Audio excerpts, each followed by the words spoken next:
So it's really being open with your child and not just focusing on the physical thing, but focusing on what's happening behind that.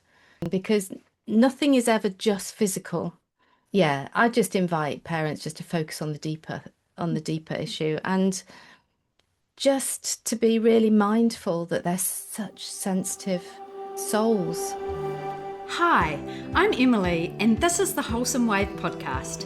These conversations are to inspire emotional wellness, healing, and growth because the change you create in yourself ripples outwards, transforming those around you and the generations to come. So, welcome, Tracey. I am so excited to have you here today. It's been a number of years that I've been working with you now, and it feels like a bit of a dream actually to have you on my podcast. But here Oh, we are. thank you so much. I'm really happy to support your podcast and be here and talk to you. I love talking to you, Emily. So, yeah, great. So I'll just give our listeners a little bit of an introduction about you. So Tracey's career in the health industry began in the 1980s as an occupational therapist, but Western medicine just never really felt quite like the right fit for her because its often reductionist, mechanical, and compartmentalized nature left her feeling that what she was offering people wasn't truly getting to the root or the core of their problems. So, despite having 3 young children, she made the bold move to retrain in Chinese medicine, specializing in 5-element acupuncture. And for those of you that don't know, this is a modality that considers the whole person. It works deeply on the body, mind, and spirit. And it's really about that energetic approach that helps people reconnect with their true nature. Yet, being naturally curious, and I'm sure this is why I'm attracted to working with Tracey as well, Tracey wasn't satisfied with simply giving someone a Chinese medicine diagnosis. She wanted to go deeper, always asking why. Why did this person develop this particular condition? What has created the conditions for this illness to arise? Her quest for deeper understanding became even more personal in her 40s and 50s when she faced her own health challenges, digestive issues, hormonal imbalances, skin problems, muscle pains, and later during menopause and autoimmune conditions, including type 1 diabetes. This led her further down energetic and emotional rabbit holes, exploring more deeply the mind-body connection, hypnotherapy, past life regression, and compassionate inquiry, which is the modality that was developed by Gabor Mate, all in the pursuit of understanding what was really at the root of why illness arises.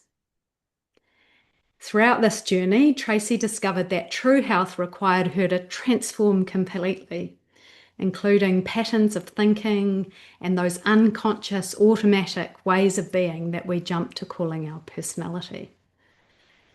Her years of exploration and integration led her to create her own modality called root cause practice. And this is a powerful synthesis of all the elements that she's gathered together over the years. Today, she teaches this work through her 12-week program to practitioners and anyone like myself with a really deep interest in the mind-body connection. Like many people, I first came across Tracey's stunning Instagram posts, and these just really touched me so deeply and just resonated on such a level that was just so magnetic. It was like, I need to know more. And after attending her workshop on the menstrual cycle, I definitely knew that I wanted to know more, and I began my root cause practice journey. But I was on the other side of the world, so it wasn't really conducive to joining a program based in the UK.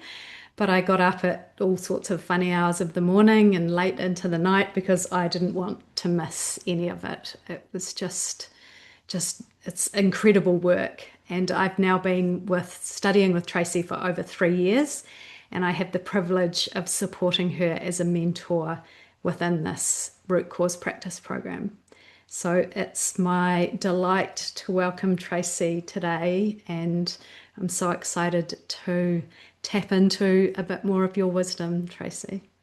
Wow, what an introduction. Thank you so much. I couldn't have described it better myself. So amazing. Sounds really good, doesn't it, when you say it all together like that? Well, it is. And yeah, just this morning I was thinking to myself as I mentored my pod, what an incredible bunch of people that are drawn to this program, that we're all spread around the world and we're all so interested in energetics and really it's kind of the fundamentals of life, really. Yeah. It's so much more than just health and illness, and it's I think we're all seeking, aren't we? There's so many of us that are seeking some untold wisdom that we know is there that we can't quite reach, and our modern lifestyle seems to have really missed something in terms of who we are as humans. And for me, I found a lot of that in the Chinese medicine and the ancient wisdom, that the Taoist ideas and the philosophy of that idea that because many of us have grown up with this theology of and a religion, or with a religious type of background. Certainly in the UK, it's it's just sort of predominant, but there feels that it always felt to me like there was something. Yeah, and it's really hard to say, but anybody listening to this that feels this themselves will know that it's really hard to define what it is that you're actually looking for. But I think there's so many of us that are seeking that deeper wisdom. absolutely. Well, as you know, my passion lies in supporting mothers because what I've seen through my work is that the energy of the mother has such a powerful influence over the family dynamic and over her children. And the emotional environment that we grow up in plays such an influential role in shaping our health. And I've heard you talk a little bit about your childhood experience, and I just wondered if you could give us a sense of what your childhood was like. Okay. Well, I didn't have a bad childhood. I had in so many ways a really great childhood. I grew up in a village in the UK. I have one sister, so we were a little compact family of four. I lived at a time when you could wander and meet friends and without real fear of needing to be accompanied. So I used to spend so many hours with my friends wandering the fields, making games up and playing at each other's houses. And my mum literally used to stand at the top of our garden and shout across the village when it was time for tea. That's actually, what the world was like then, and there wasn't so many cars, and there was, so there was so much beauty in that. And that was wonderful. But there is a but. I didn't realize when I was growing up how much my family dynamics were affecting me, and it felt very constricted and very critical. So there was a lot of emphasis on, achievement and doing well in school and all that sort of thing, which many of us have. But it came through in a very critical way. And as I grew older, I began to understand more. My my parents came from an age which was dominated by war. And so both my parents were children and spent a lot of were children during World War Two. And my grandfather was actually a prisoner of war in World War One. Of course, when you're a child, you don't really understand any of that. But as an adult, you can start to understand the horrors of war because we see it all around us all the time, and how that affects us and how that affects our way of living and our ways of thinking. And unfortunately, my grandmother, my mum's mum, died in a horrific accident when she was 14. And being 1945, my mum and her brother were packed off to their grandma's on the south coast of England, and their dad, my grandfather, carried on working in London, and my mum had to move lots and lots of times during her teenage years of different schools. And my feeling is that she never got over the death of her mum. And from that grief and from that fear of death that really sat in her bones, there was so much projected onto me as a child. So that's where the constriction comes from. It was like it was okay in our very close area, but as I started to grow up and want to expand and do different things, it was, oh, you sure? Oh, that might not be a very good idea. And she was always worried about me getting ill. So she would wrap me up and consequently all her worry and fear about me getting ill actually led to me getting ill quite a lot. And my payback for that was that I got lots of attention as well, rather than criticism. So so I grew up and I didn't know why I felt different or why I felt like different from the rest of the family or why I was never quite satisfied with just trying to do that normal, you know, get married, have children, and stay with them for the rest of your life and stay here in the village, that sort of idea.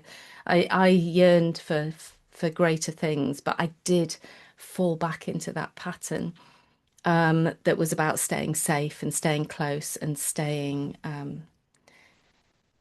nearby. And but the relationship with my mother really deteriorated as I got older, unfortunately, because there was no emotional availability there. And it was all about her emotions. So I did what most of us do, which is create lots of people pleasing type behaviors. It was important to me that people liked me, or that I had to hold in my voice when it came to my mother. And she was a really, she had so many emotions going on, but she would never speak about them. And for children, that's really confusing. So I found myself just very confused a lot of the time, which is probably why I just sort of wanted to find out more and wanted to explore things more. But there was quite a judgment. There was quite a lot of judgment in my household about what was right, what was wrong, what was good to study, what was bad to study. But all that people pleasing that I developed as a coping mechanism probably is what led me into the health industry to help people. Well, really, I wanted to help myself. I mean, that's the mirror, isn't it? So, yeah, Yeah, it's interesting because like you talk about your parents being from that wartime and there being obviously a lot of fear because that fear was quite real yeah, from that wartime. And actually, I think about today, for many people, we don't, well, there are places in the world that obviously there are war, but I guess worldwide now we have this, the COVID epidemic was this resurfacing of a huge fear. And again, it brought up that fear of death, right? Yeah. And suddenly people are running around and we're not allowed to do this and not allowed to do that. And better be careful because you might get sick. And that fear is a real, such a driver of this limiting kind of capacity for us. Yeah. And as humans, we're here to grow and expand and evolve and, create. And fear really constricts all of that, doesn't it? It, yeah, well, fear is really what keeps us small and what keeps us limited, and it does limit our growth and expansion. So the way I see us as humans is we are here to grow, to learn, to expand, to be as authentic as we can, to let our energy move into the world, and we co-create with others. But there's unlimited possibility for us as humans. Some people might disagree with that, but in essence, from an energetic point of view, there's this unlimited possibility. But we are we are limited and constrained by fear. And fear that when you're talking about COVID, fear really awoke in the yes, in the sort of global consciousness. This fear was arose, and but it's not fear that is new. It's fear that's old, and those people where the fear was really you know was really huge for them. It was always in them anyway. It was always there, always there. And essentially, I always think of fear as being the root cause of so much illness, because it affects you physically. And we use words like worry or anxiety that sort of dampen down the truth of what that is. Worry, anxiety are forms of fear, essentially. And fear has never gone away for us as humans. We, so many of us live in fear, and fear is still within us, and we're still in a fight. Mm. We're still in a fight to feel comfortable and to be not fearful. Yeah, so can you just explain for people, like, how does fear physically affect us? Like, Well, fear affects our nervous system, so it focuses our senses on one particular thing. So instead of so I have to put the opposite here. The opposite of fear is feeling at ease all the time, without having to look over your shoulder, without having to be hyper vigilant about things, without having to think about what's happening in the future. Fear takes our minds into the past or into the future, but it's never present. And it affects our nervous system by pushing it into that fight or flight mode. And that's a sliding scale, of course, from having concern or worry to having a full-on panic attack, say. So that fear speaks to us in our mind. and tells us things like, well, we shouldn't do that, or what if I do that and this happens? And that fearful voice can pervade our mind and affect everything that we do, including speaking, of course, including what we say, including how we express things.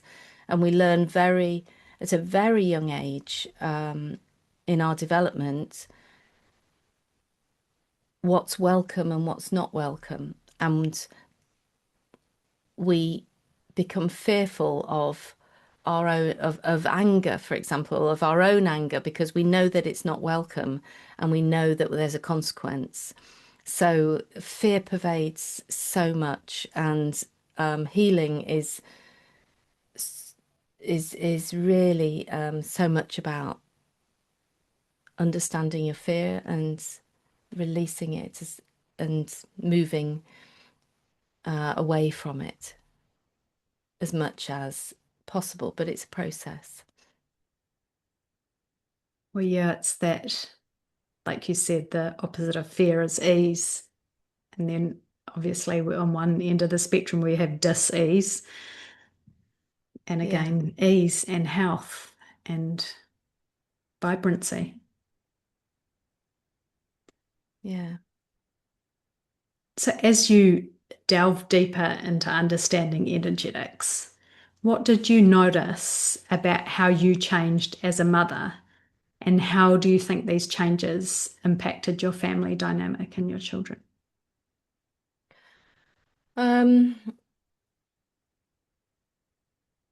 so your children are in your environment, aren't they? So they're just there. So they know what you're up to, and they start to recognize when you're talking about things in a different way. So when I first started about learning about acupuncture and the whole concept of energy, I was like mind blown with it because I'd never experienced that before, or never experienced that level of discussion or talking. It just hadn't come into my world at that point. I was working in Western medicine, which is really the complete opposite of that acupuncture world.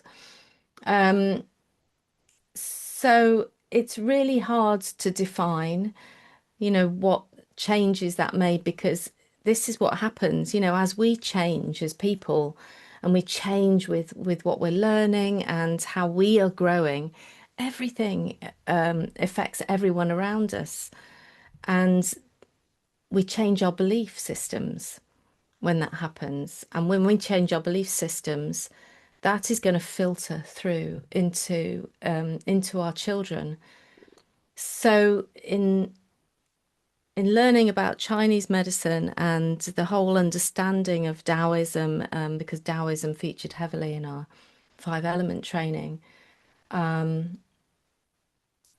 understanding that we can't force energy, we can't create energy, we have to flow with energy, was it's a very expansive thing to learn. And when you start speaking to your children about it, they just start to get used to those sorts of terms, and they start to get used to understanding that energy of emotion as well. So it's hard to say what changed exactly because we were all growing at the time, and it's a gradual thing. But my children sort of entered into their like teenage years for probably from a slightly different perspective because of it. And we were able to talk through things in a way that it was helpful. I was able to treat them with acupuncture as opposed to running to the doctors all the time. I pulled them out of any sort of vaccinations that they were having at that teenage school time with understanding, with talking to them that they could do that when they were 18 if that's what they wanted to do. But we had discussions about that. So there was a bit more of an openness that I think probably really grew from that and grew from my opening too, if that makes sense. So um, now, now they're in their 20s, and my eldest is 30 now. So now they're older. It, I'm really pleased that I went through that process. And even now though, I go, I wish I knew now, I wish I knew then what I actually know now, because the learning hasn't stopped. Um, but it's I am available for them probably in a different way than I would have done once I understood things and I understood what was happening and what was happening inside of me when we were having maybe challenging times. It gave me a much wider perspective to parent from. But hey, nobody knows what they're doing when they're first parents. You learn and grow, and everybody has different challenges, don't they, with with life. And that's not to say that one way is right or wrong. I don't believe in right or wrong. I think we're all just doing the best we can, and that's what happens. Well, actually, I think that's one of the things I love about this the most is that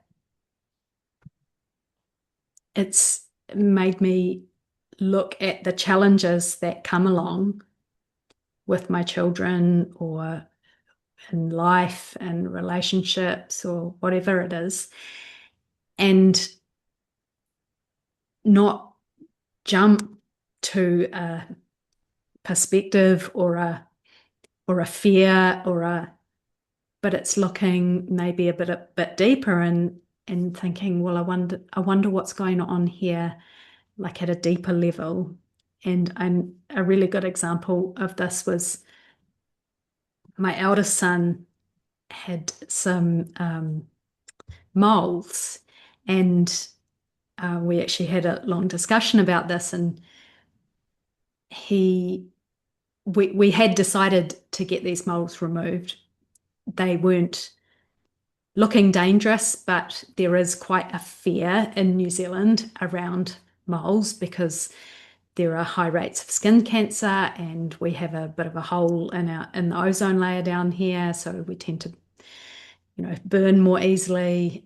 And there was this real fear. Anyway, we decided to have these moles removed, and I remember having a chat with you before his operation, and you really questioned me on a lot of things around my fear and what was going on for me. And that just opened up so much. And actually, the night before his operation, I feel like I reached such a point of ease about it. Yeah. Anyway, when he went into his operation the next day, he was so relaxed. I think the theatre staff wondered what on earth had struck them because they're used to children coming in perhaps quite an anxious and tense state, and yet he was so relaxed. He went through the operation, he popped up. He didn't have a single amount of pain post that operation, and they cut out quite a good wedge of skin. He Mm. never even mentioned it. And I just thought, wow, that's incredible. And I really believe in my heart that my emotional state around that, I had managed to let go of all that fear. I was totally at ease. And therefore, he didn't feel that pain. Yeah, it shows the power of connection, doesn't it? And that's that that energetic communication between parent and child is incredible, is really incredible. And very often we can go through life going, well, I won't tell my child about this because it will upset them. And so often by exploring um, your own fear about what's going on, then you find this, if you can find that place of peace like you did, um, then it just transfers to the child. That you know what it's like to sit with somebody in the presence of somebody who is really calm.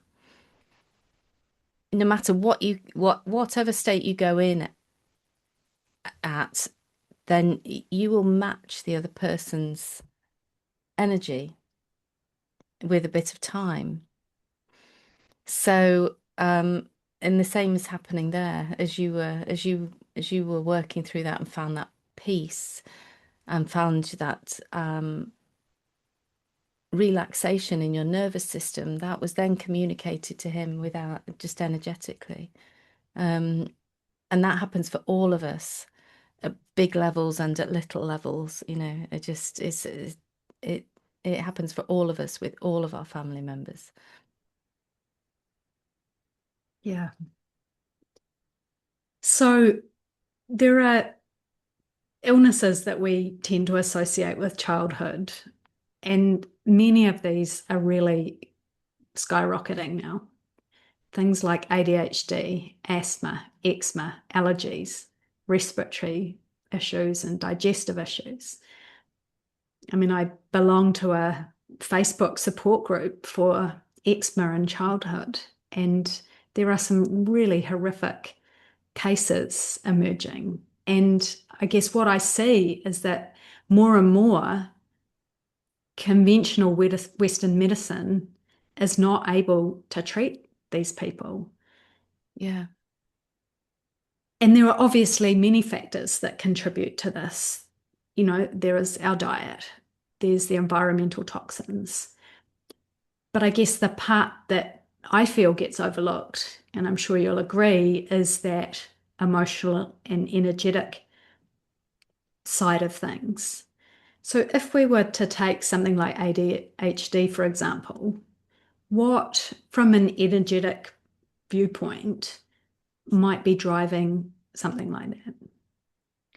Um, okay, so there's a couple of ways of looking at this because there's never just one way of looking at anything. So first of all, if we took a step back and looked at this globally from a global perspective, um, this rise in this diagnosis, and I will call it a diagnosis, it's a label that we give, okay? And I'll talk about that in a minute, but um, what's what is that creating in the world? Well, there's a question.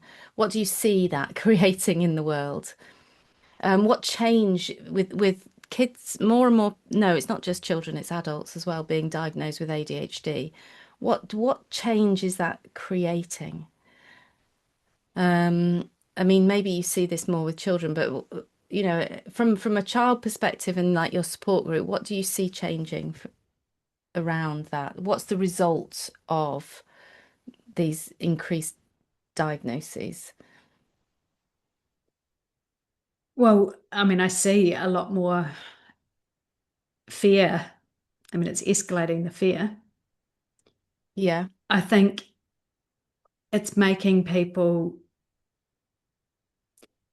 well, I suppose I see there's two types of things that's happening. I see the people that are going, well, hang on a minute, what's going on here? yeah, And then the other people that are going, quick, I just need to resolve this. yeah, Give me the thing to fix this. I need something to fix it fast. yeah. Yes, and I guess that was the point really, is that whenever we see something arise in our um in our community more, it creates some sort of change. So it first of all, it creates more awareness of that divergence, of that neurodivergence. It creates more awareness. It creates more understanding. So schools, they have to understand now these variations that they see in people. It causes questioning. Well, where's this coming from? And you know, what toxins are in our environment that might also be at the root, for example. So there are really positive things that come out of this increased diagnosis. And so first of all, things like this create change. So let's look at anything like that. Anything like that creates change, whether it's in a micro system like a family and a child is ill, or whether it's a more community based or globally based. It creates some form of change, which can only be good, and more understanding. And this brings me on to this diagnosis. Whenever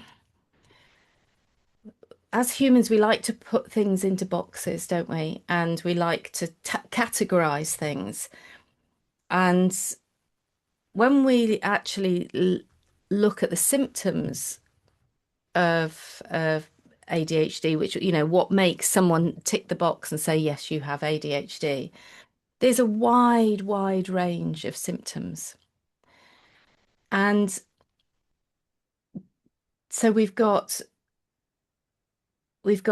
symptoms that are um, along the range of normal, actually, like normal human behavior. It's just that maybe you're down this end more with those particular symptoms, more than you're at that end, as it were. So, what does the diagnosis actually mean? It's This is where I encourage people to step back from the diagnosis and look at actually what is happening. And when you notice those particular behaviors, what else has been happening around that? What might have triggered that child to implode at that particular moment, for example?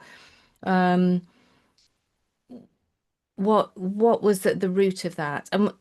And very often what we'll see is again we'll see fear at the root of ADHD, because in some ways it's a variation on a nervous system reaction of being like in sympathetic mode, of the overthinking, of the needing to keep safe. So we see that in some of the behaviors, and I'm just using that as an example. I'm not obviously covering every single symptom in ADHD right now. Um, and so we've got the actual symptoms that are appearing in the child, but also what's happening in the family with once that diagnosis is there. What are you making the diagnosis mean?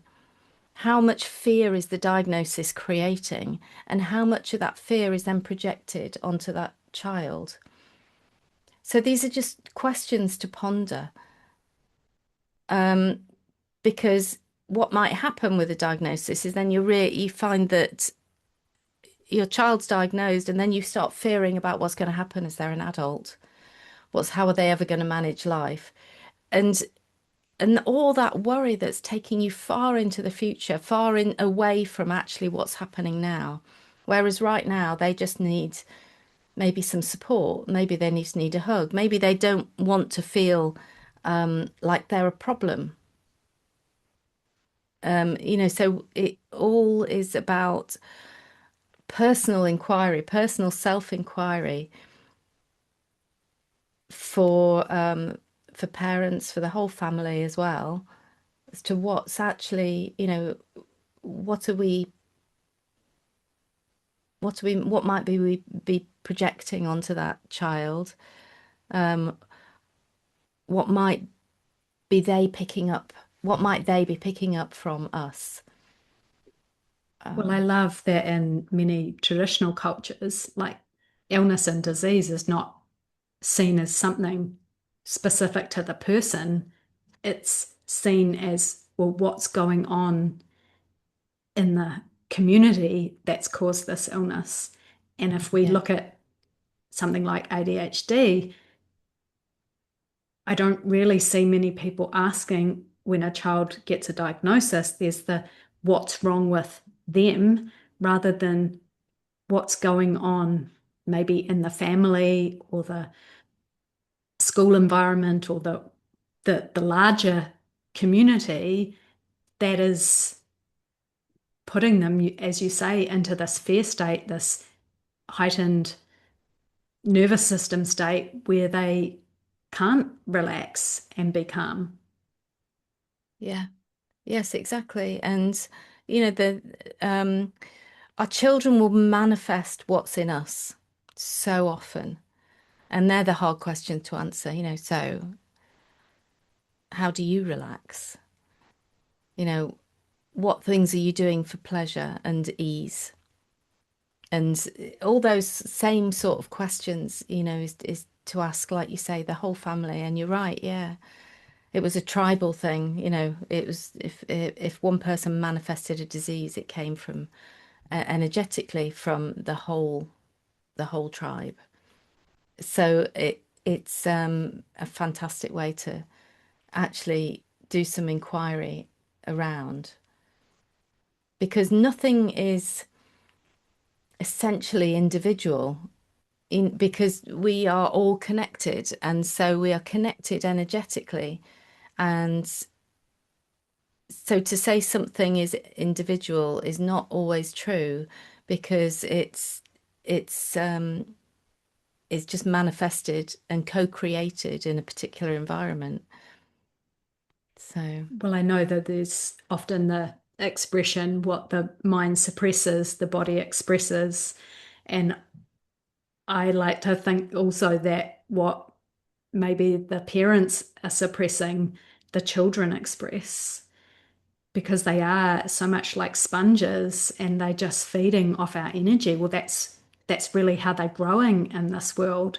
They come into this world and they all they know is really the energy of the parents. That's how their nervous system develops and grows, and that's how they're going to learn to emotionally regulate and all those things. And so, yeah, that is so important and for. we basically we have mirror neurons. We mirror the people around us. So if a household is chaotic, then that chaos will be mirrored inside the nervous system. So there will always be, I wonder what's going to happen next. Like always being on edge, always being hypervigilant, for example. But I spoke about my family earlier. Trauma carries on through generations. It has an effect. Your emotional state now affects your children and your grandchildren, and you know, it goes on and on. So that's why there's never been a more important time in our world to start becoming more conscious of what's happening inside, what's happening in your mind, what's happening in your thoughts, and how much of those thoughts are fear-based, because there is so much in our environments now. Even those of us that are living in places where there aren't war, there is war. There is a certain amount of terror with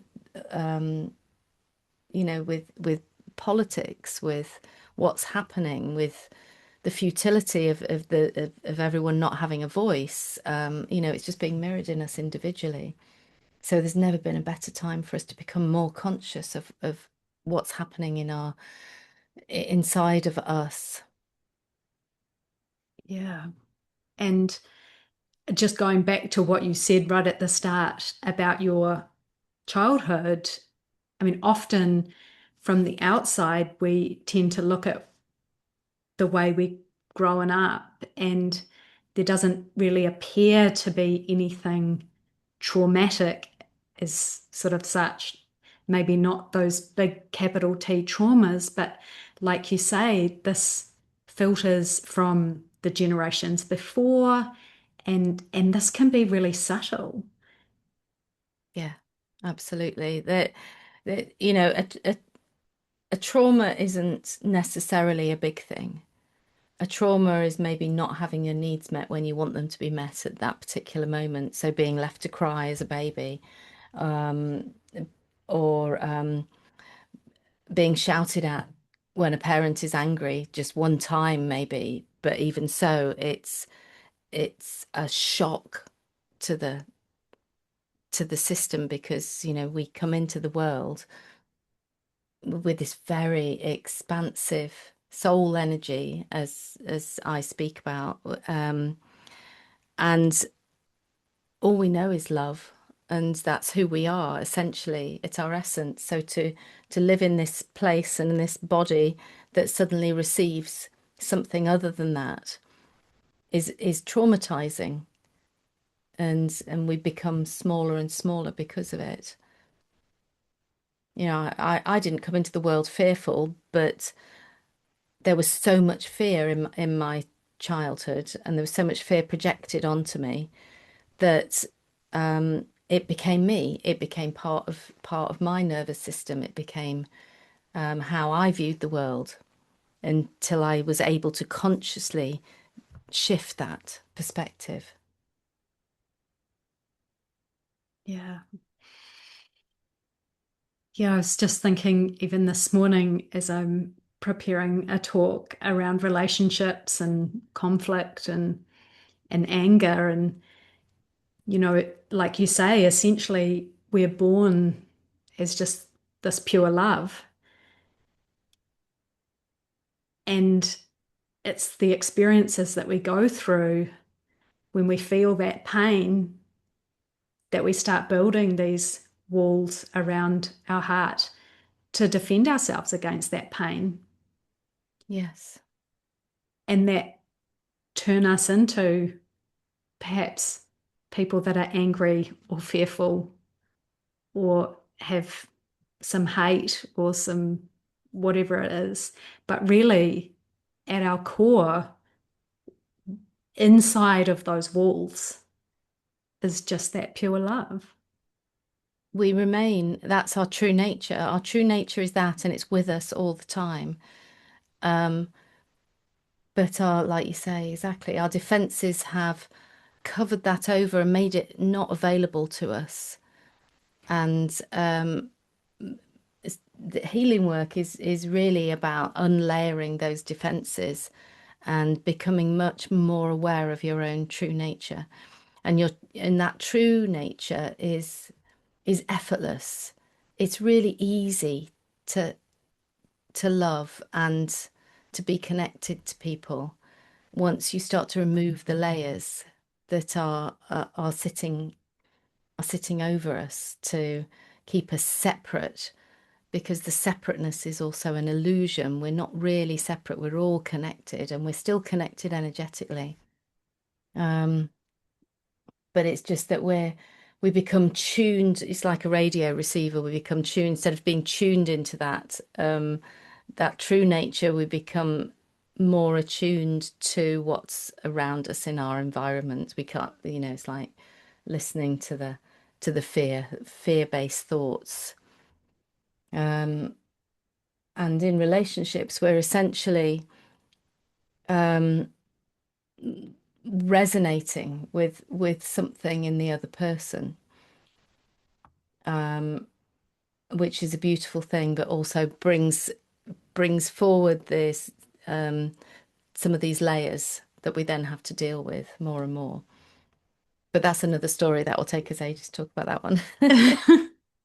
Yeah, so just going back to a bit more of a practical thing for looking out for our children, I mean, this can sort of manifest as all sorts of things, really, can't it? It could be sleep issues or bedwetting, anxiety, those tummy aches Yeah. and that sort of unexplained, is there anything that you could offer parents around? Well, I would just invite just some deeper exploration because nothing is ever just physical. So when something is coming up, especially in the young children, then there will be some relationship to the parent, what's happening in the household, what the energy's like in the household, or if they're school age, it's also what's happening there too. So it's really being open with your child and not just focusing on the physical thing, but focusing on what's happening behind that. In what way might this issue be serving them? So I suppose is the question, really. So, for example, a tummy ache, which is the really simple one, but if a tummy ache and I don't want to go to school is never a tummy ache. Usually, there's something deeper there. There's usually an anxiety at some level. So it's just about focusing there on, yeah, I just invite parents just to focus on the deeper issue and just to be really mindful that they're such sensitive souls. There's not just one child that's more sensitive. There's every child is sensitive. Just some of them are better at creating the defenses and protecting, and hardening themselves, I suppose. But yeah. So what's going on generally in the family and in the other environments the child's experiencing. So obviously this is quite confronting because as parents, we're being called to look at ourselves. Yes. And that's really uncomfortable. Yeah. And I guess this is part of your root cause program is really it's all about looking at ourselves at a deeper level and how that shifts around us. And I know that there are probably people listening that are probably feeling a bit curious, like, what the heck is a root cause session? I wonder if you can just briefly outline what a root cause session looks like and why would someone want to have one? Um, okay, this question often comes up, and I think and as well, Emily, they're quite hard to actually define. But what we're essentially doing in a root cause session, and you can hear this in my podcast, by the way, so you can hear my podcast and how we work through particular issues. So that's a good way of really understanding what a session is like. But it's essentially taking something that is usually physical and exploring how metaphysically what else could that be about, really. People often come with diagnosis. I've got this diagnosis, and I will always break it down into, well, I hear that, but what is the experience? What's the actual sensations? What does it feel like? And as we talk through the feelings, the sensations, the emotions that come up around this particular physical issue, very often it will remind people and open up memories of past experiences, as a child, for example. And we can often make these really big connections in people's lives and how we can see how patterns have repeated. We can join the dots between a fearful part of you coming from the past and what's happening today. So, how it's about understanding how your past affects you now. And this work, it really helps people feel seen and heard, and it can really touch into that essential nature. and give people a very different perspective of what they're struggling with and what their challenges are. And through this work, we find a sense of ease and comfort. And you do these sessions as well, Emily. So you may be able to add to that description. So Yeah, no, always love hearing it from other people because it is such a difficult thing to describe. And for each of us, it is quite individual. But I guess if I was to describe it overall, it's getting that whole fresh perspective on what's going on. Because when we're in our own individual lives, it is hard to see outside of that and to see actually with a new lens what might be happening. And that's why we often need somebody else to have that outside look for us into what is otherwise a blind spot for us. yeah, absolutely. I'm glad you mentioned this blind spots there because we can only see what we can see. And it's a bit like looking at a view through a very small window. We can only see that view from that perspective inside that house, looking through that small window. But a root cause session allows somebody to step outside and see a much bigger perspective of the whole landscape there and go, oh, I never spotted that thing over there on the left because I couldn't see it through my window. And now I know it's there. I can never not know it's there. And um, it's a bit like I call it seeing the unseen or y- y- noticing your blind spot because that's why self-healing is so difficult because you can only see things from that lens of perspective, as you said, which is always going to be limited. If you can accept that you can't see the whole picture from your one perspective, and you need another perspective. In the same way, you might read a book and go, "Oh, wow, that has just really opened something up for me." That's what a root cause session does. It offers that.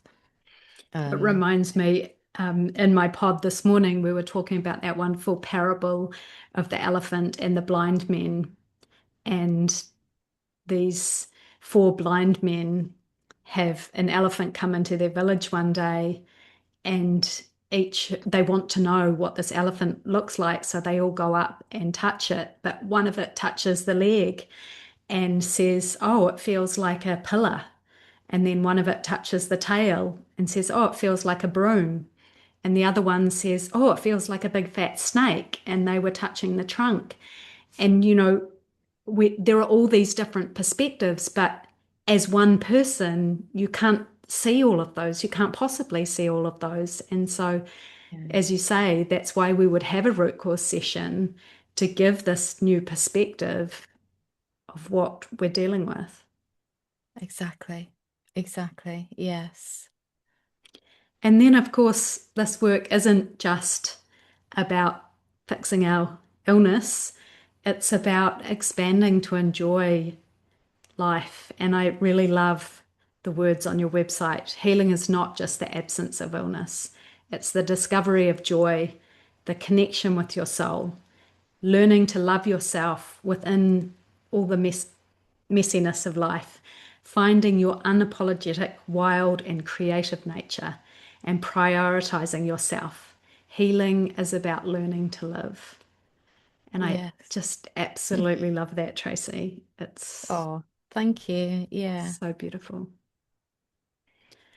So I wonder, as we wrap up, is there any one bit of advice, of course, apart from go and have a root cause session, um, any bit of advice that you'd offer, particularly to parents with perhaps children that have got health struggles?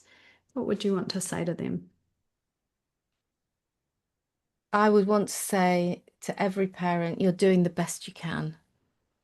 And remember that. Don't ever criticize or judge yourself for being less than who you are. You are the most important person for your child, whether you believe that or whether you're going through a challenging time. It just understand you are doing the best you possibly can in the same way as your parents did before you. And yeah, don't be so hard on yourself. I love that, because it's that being hard on ourselves that's just going to create more of that dis-ease, right? Exactly. Exactly. And if something, use your intuition. If something doesn't feel right, follow that. Follow that intuitive thought rather than the head thought. Well, thank you, Tracey. Thank you so much for sharing your wisdom. It's always a pleasure chatting to you. And yeah, I hope this has resonated for people out there. And if it's sparked some curiosity, I hope they want to dive deeper as we have into the energetics and really understand what might be going on, and yeah, to experience that joy.